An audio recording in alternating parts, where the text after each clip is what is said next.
I think for me, the simple answer would be being happy and passionate in whatever you're doing. But on a realistic level, you're obviously not going to be happy all the time. So I think with maturity, it's more of being in touch with your emotions and, you know, being cognizant of how you're feeling and making sure you're taking care of those feelings and yourself at the end of the day. Your mental health affects every aspect of your life. If your mental health isn't good, you can't be the best that you can be for your friends, for your family, and especially for yourself.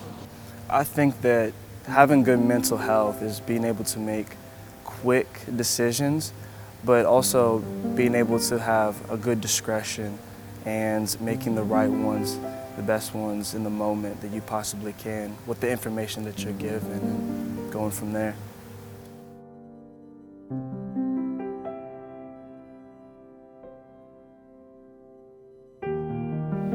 The team dynamic and good mental health go hand in hand. If someone's really struggling, the negativity is going to spread to everyone else. And in high school, the team dynamic was rough, to say the least, sometimes because of mental health struggles that were going on. And coming to Thomas More, that was one of the things that I really liked about the team, is that we built each other up, and when one person was struggling, instead of tearing them down, we would all build that person up, and we were all a family, and we still are a family, and every day we work to continue building each other up. And I think that's really important, because without that family dynamic of the team, the struggles would be so much harder to deal with because you would feel alone. Mental health as a team is being aware of your teammates and the reality of mental health in college athletics, and having that responsibility to check in on your teammates, check in on yourself, and have that good relationship to prioritize mental health. I would say communication and bonding would be the best aspect for the mental health as well as in the team, to create a community whereas we can trust each other off the field, not just on the field, you know. Have a brotherhood that we can talk to each other about anything, about, you know, as we're speaking about now, mental health, you know, what are we going through family-wise, or what are we going through, you know, similar situations that the shoes that we put on were, you know, met. So we also can have those conversations about any and everything that can allow us to, you know, be more compact with each other and deal with our mental health in a positive way, instead of not dealing with it, not talking about it, and, you know, going downward in the downward spirals.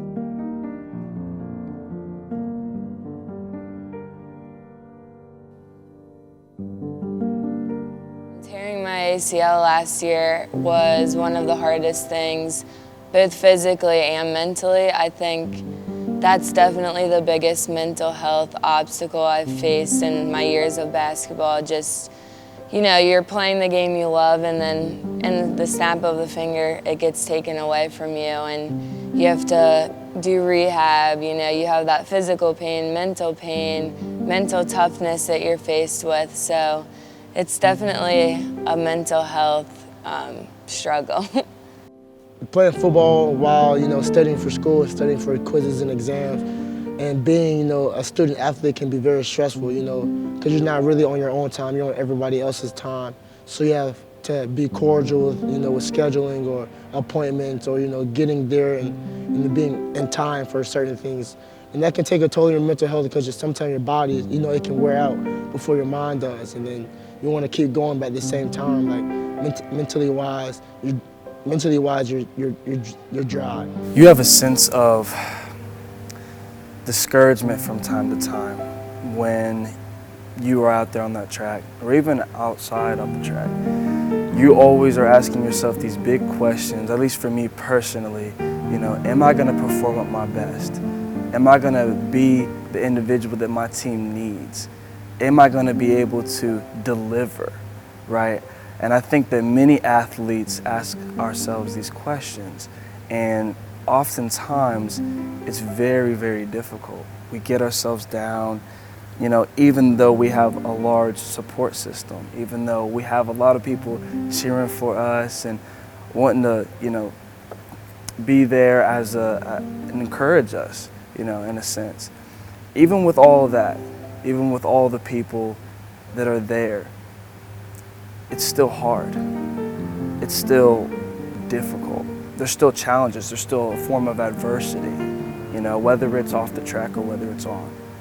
And so I don't think a lot of people understand how much that really goes into it from time to time. That there's the mental aspect of it and how difficult it can be when you don't feel like you're at your best.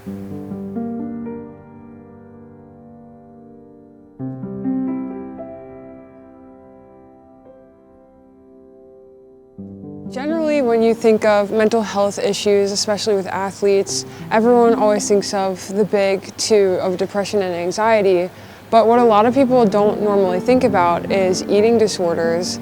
And I think it's really important to talk about that because eating disorders are so prevalent, especially among athletes. And as a runner myself, runners are probably the biggest culprits for eating disorders because there seems to be this sort of ideal runner's body that especially girls strive for because they think, oh, well, runners have to be really skinny, and the skinnier you are, the faster you are, but that's not always the case.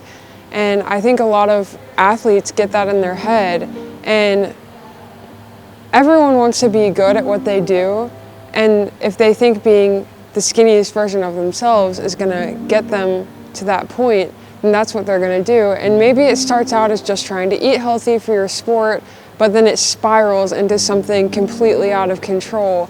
And I know from my experience, because that's something I dealt with, that's definitely how it started. I just wanted to be the best version of myself. I was at my lowest point when I looked like I should be at my highest point, if that makes sense. Like, even though I was at my skinniest, I was running the worst I'd ever run. Sometimes it is hard.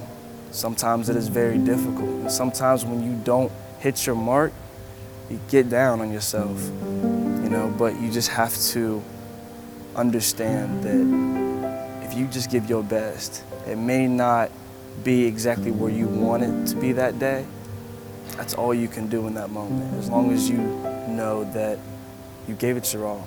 That's all you can do, and that's all anybody can ever ask of you. The tribulations in basketball and through my college athletic career have made me a better person, hands down. I think there's certain lessons in sports that aren't necessarily learned outside of the athletic world, and I think through sports I've been forced in a way to kind of find myself and reflect on who I am, what I need to work on, what my strengths are. It's easy to feel really alone when you're in situations like that where you are dealing with depression, performance anxiety, eating disorders, that type of thing. I know it's really scary to admit when you have a problem like that.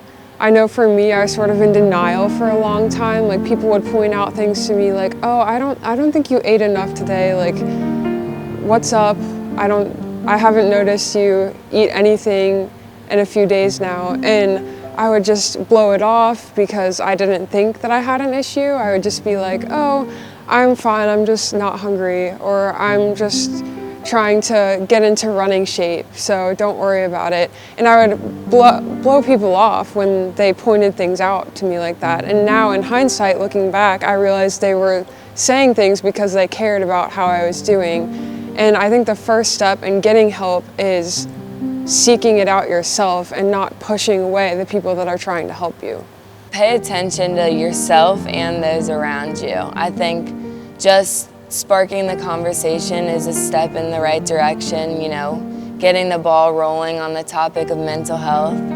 I think every athlete almost in some way, to some extent, struggles with mental health at some point. So just being aware of that, being educated, and looking out for those around you. At the end of the day, only you can make that decision for yourself. Only you can make those choices for oneself. You have to be able to perform at your best and do everything that you can when no one's watching you or when everyone's watching you. And it's a lot to bear. There's a lot of pressure involved with that. However, when you talk to yourself mentally, when you prepare yourself the best that you can, that's all that anyone could ever ask of you. That's all you could ever ask for yourself.